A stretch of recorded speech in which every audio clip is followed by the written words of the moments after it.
সেই কর্মসূচি হচ্ছে মন্ত্রণালয় আমাদের সঙ্গে দ্বিচারিতা করেছে, সেই দ্বিচারিতার প্রতিবাদে শিক্ষার্থীরা বিক্ষোভ প্রতিবাদ করেছে। সেই প্রতিবাদের মাধ্যমে শিক্ষার্থীরা কলেজের যে নাম প্লেট চেঞ্জ করেছে। আজকে এই সময়ে আসলে ক্যাম্পাসের অবস্থা খুবই উত্তপ্ত এবং এই অবস্থায় আমরা কোনো ধরনের কর্মসূচি ঘোষণা করতে যাচ্ছি না। আমরা অফিসিয়াল পেজ ব্রিফিংয়ের মাধ্যমে আগামী বৃহস্পতিবার 9 তারিখ আমরা পেজ ব্রিফিংয়ের মাধ্যমে আমাদের পরবর্তী কর্মসূচি জানিয়ে দেব। ধন্যবাদ।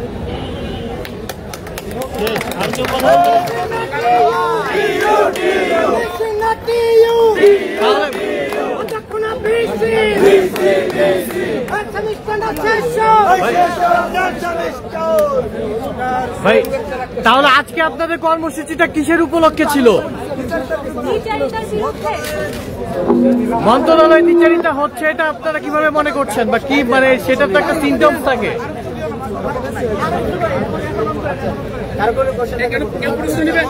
হ্যাঁ, আমি প্রশ্ন করছি তো অলরেডি। হ্যাঁ, প্রশ্ন তো করলাম। আচ্ছা, দ্বিচারিতার কথা বলছেন, আপনাদের কেন মনে হচ্ছে যে দ্বিচারিতা হচ্ছে? সেইগুলো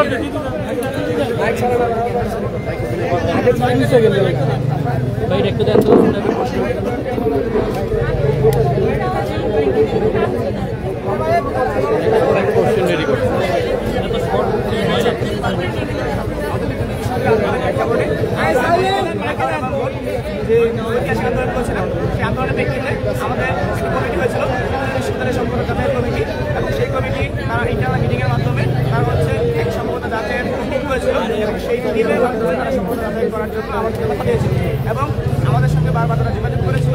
এবং একটা পর্যায়ে আমরা যখন তাদেরকে আহ্বান করি যে আপনারা আমাদের কলেজে আসেন এবং আপনাদের কাজ পরিপূর্ণভাবে শুরু করুন, তখন তারা আস্তে আস্তে পিছিয়ে যেতে থাকে এবং আমরা এটা দেখতে পাই যে তারা আসলে এই কাজটাকে পিছিয়ে রেখে তারা সমগ্র কাঠামো নামে একটি নতুন কাঠামো দাঁড় করায়, যে কাঠামোতে তিনি কলেজকে সহ আরও 6টি কলেজকে 7টি কলেজকে একটি বিশ্ববিদ্যালয়ের সমগ্র কাঠামো বিবেচনা করার জন্য তারা প্রস্তাব দেয় এবং সেই প্রস্তাবে শিক্ষার্থীরা আসলে বিক্ষুব্ধ হয়েছে। তুমি কলেজের শিক্ষার্থীরা তারা কোনো ধরনের সমকক্ষ কাঠামো চায় না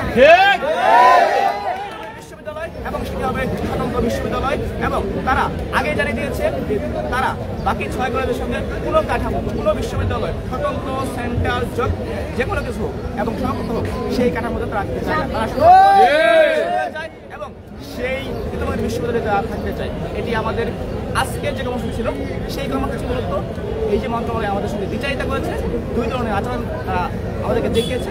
সেই 2 ধরনের আচরণের এই দ্বিচারিতার প্রতিবাদে আজকে শিক্ষার্থীরা বিক্ষোভ করেছিল, সেই প্রতিবাদে আজকে আমাদের ছিল। আচ্ছা, সেই প্রতিবাদ লেটারটা কি আপনারা মন্ত্রণালয়কে পাঠিয়েছেন অফিসিয়ালি? শিক্ষার্থীরা তারা যে প্রতিবাদ আজকে দেখিয়েছে এবং তারা সেই প্রতিবাদের যে অফিসিয়াল লেটার, সেই অফিসিয়াল লেটারটি আমরা তাদেরকে আগে আমরা তাদেরকে বিভিন্ন মাধ্যমে পাঠিয়েছি, বিভিন্ন অনলাইন মাধ্যমে পাঠিয়েছি, কিন্তু যেটা হচ্ছে একদম হার্ড কপি আমরা দিইনি। কারণ হচ্ছে মন্ত্রণালয় এটা ব্যাপারটি খুবই জটিল প্রক্রিয়া, মন্ত্রণালয়ে প্রবেশ করা এবং সেখানে যাওয়া এবং সেখানে যাওয়ার পরে তাদের যে বিভিন্ন ব্যস্ততা, সেই ব্যস্ততার পরিপ্রেক্ষিতে আমরা অতীতে আগে অনেকবার গিয়েছি, তাদের যে আসলে ব্যস্ততা, তাদের যে ব্যস্ততা দেখায় আমরা মানি তারা হচ্ছে বিভিন্ন কাজে ব্যস্ত থাকে। তার পরিপ্রেক্ষিতে আমাদের যে হচ্ছে দাবিটা, এই দাবিটা অত্যন্ত যৌক্তিক দাবি, সেই দাবির পক্ষে তাদের কথা বলা উচিত ছিল, কিন্তু তারা যে ধরনের ব্যস্ততা দেখায় সেই ব্যস্ততা থেকে আমরা আসলে বুঝতে পেরেছি, এইটা শিক্ষার্থীরা বুঝতে পেরেছি তাদের ওইখানে আসলে অফিসে আমরা যাই তখন তারা ওইরকম মূল্যায়ন দিচ্ছে না। যখন দিচ্ছে না তখন আমরা এইটা শিক্ষার্থীরা সিদ্ধান্ত নিয়েছি যে ওইখানে আমরা অফিসিয়ালি যোগাযোগ যতই করি না কারণ সেটা কাছে হয় আমরা আমাদের যে রাজপথে আন্দোলন সেই আন্দোলন। আচ্ছা, সেক্ষেত্রে মন্ত্রণালয় আপনাদেরকে একটা কমিটি তৈরি করে দিয়েছিল, সেই কমিটির সাথে আপনাদের যে ছাত্রদের যে প্রতিনিধি তারা কি সেই কমিটির সাথে নিয়মিত যোগাযোগ রেখেছে? আমরা নিয়মিত যোগাযোগ করেছি, কিন্তু আমাদেরকে বলা হয়েছিল যে আমাদের সঙ্গে নিয়মিত যোগাযোগ করবে, কিন্তু একটা পর্যায়ে তারা হচ্ছে যোগাযোগ বন্ধ করে দেওয়ার মতো একটা অবস্থা সৃষ্টি করেছে এবং সেই অবস্থা সৃষ্টি করার কারণেই আসলে শিক্ষার্থীরা বিক্ষুব্ধ হয়েছে। আমি সেইবারের মতো বলছি, আমাদের আগামী কর্মসূচি 9 তারিখ বৃহস্পতিবার ঘোষণা করা হবে এবং এর মাধ্যমেই আমাদের এখানে যে বক্তব্য বা এখানে যে কর্মসূচি শেষ হলো। আপনারা ধন্যবাদ।